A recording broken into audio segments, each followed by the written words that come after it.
I'm half asleep on a Wednesday afternoon, trying to nap in my university res room. I cough a few times. Yep, my bronchitis is still there. Before I lay down, I text my friend Jewel that I'm not going to make it to our public relations class. Jewel and I have known each other since first year, but this year, third, we really started getting close. I told her I hate asking our prof for an extension on the assignment we have due today, even though I'm allowed to ask for accommodations, and he approved.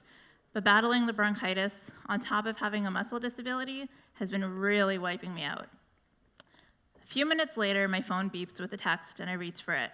I can't seem to sleep anyways. It's Jewel.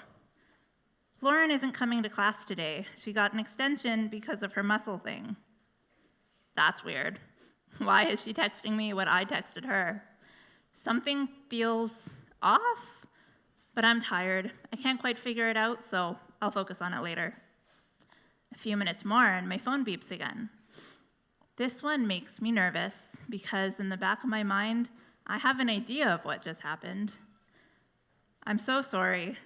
I meant to send that to our other friend in class, but I sent it to you by mistake. I shouldn't have said that. I'm sorry. I'm gonna try to nap.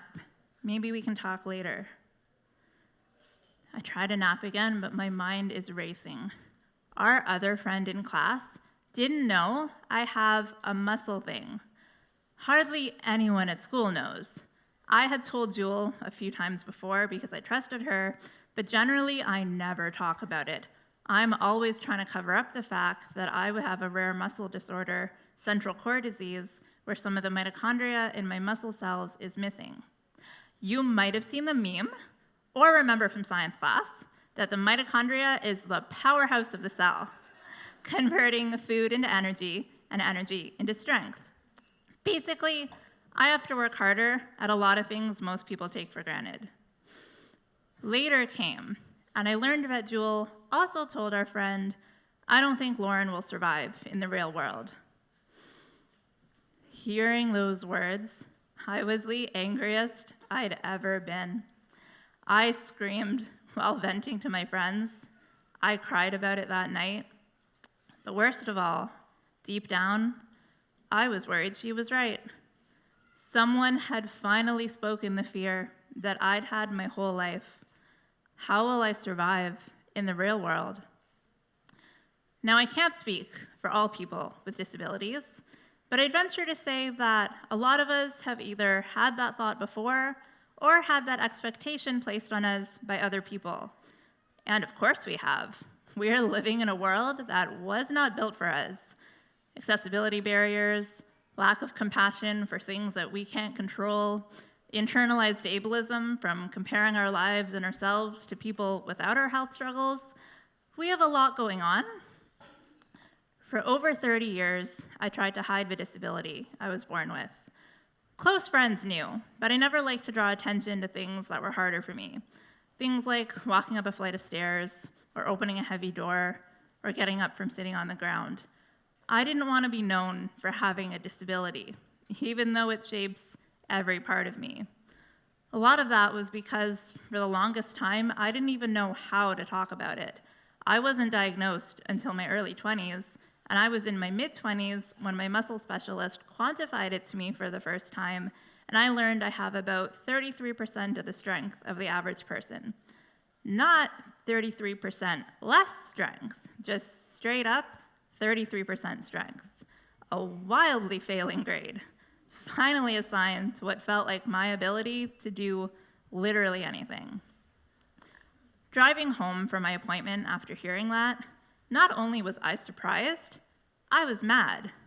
I had spent 26 years with no understanding of my own body. And now I finally had an understanding or an explanation that other people would be able to understand, and it almost felt worse. I thought, what kind of life can you have on 33% strength? I thought back to Jewel's comments a few years earlier. How will I survive in the real world? It took me a while to realize that I already was. I had an exciting job working at one of the largest South Asian festivals in Canada. I was in a loving, long-term relationship. I was enjoying my hobbies of musical theater and dance classes. I had multiple groups of friends that actually hung out together in person as adults. Wild. I also had my share of daily fatigue and body pain. More often than I like, I have to put off things I want to do that don't match up with my energy to actually do them. I'll admit, I've always wondered what it would be like to have 100% strength. But it came to the conclusion that if this was my life at 33% strength, I would have either been a crime-fighting superhero or a queen of the world at 100% strength. And I'm just not sure I want that kind of responsibility.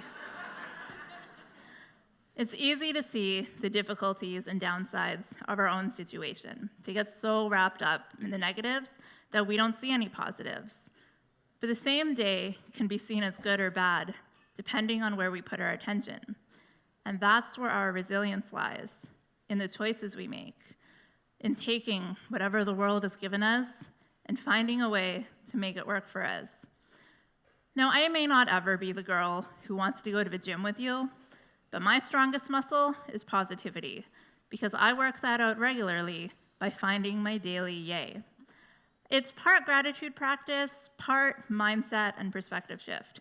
Basically, identifying and consciously appreciating something good that happened that day. Did you see a super cute dog in your elevator? Did somebody pay you a compliment today? Did you finally try a bakery that you've been wanting to try? You found a daily yay. Now, toxic positivity is real, and that's not what we want here. We can't pretend that things are fine when they're not, or that we don't have the difficulties that we have. I'm still sore whenever I have to walk a lot in a day, even if I'm excited about whatever it is I'm doing. I'm still sad when my friends are getting together and I'm missing out while I have to rest up, even if they're gonna come get me after. But that's when I need the daily yay the most, in the difficult times, to find something that keeps me going. Something that tends to happen when people with disabilities accomplish something that we think is cool is we hear a lot of, she accomplished it despite her disability, or he overcame his disability to do this thing. But the reality is, I've never accomplished anything despite my disability. I've accomplished everything with it. It's still there, and it's not going anywhere. Maybe your difficult situation isn't going anywhere either. But we can feel that things might be difficult while still finding the moments of joy to keep us going. Not despite our struggles, but through them. We can know that things are difficult and still find the joy. Because if we're always looking to some other time or place or thing for our happiness, we'll never see it right where we are.